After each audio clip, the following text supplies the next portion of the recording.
যাদের শুরুতে ডাব্লিউ রয়েছে এবং শেষে ও রয়েছে তাদের সদর দপ্তর সাধারণত জেনেভা, সুইজারল্যান্ড। যেমন WHO, World Health Organization, WTO, World Trade organisation,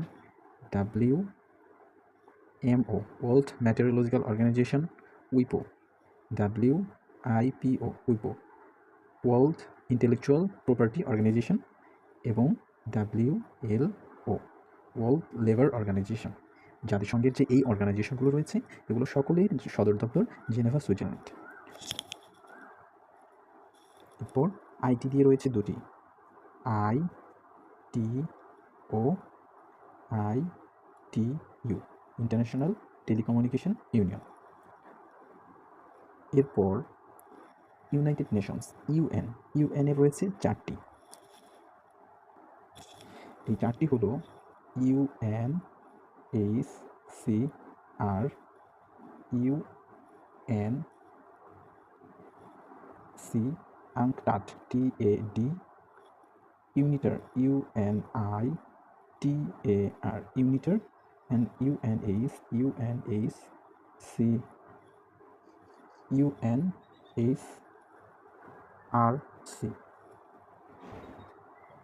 UNHCR হলো United Nations High Commissioner for Refugees, United Nations Conference on Trade and Development, United Nations Institute of Training and Research, United Nations Human Right Council, United Nations Human Rights Council. এই চারটা হচ্ছে সদর দপ্তর Geneva, Switzerland.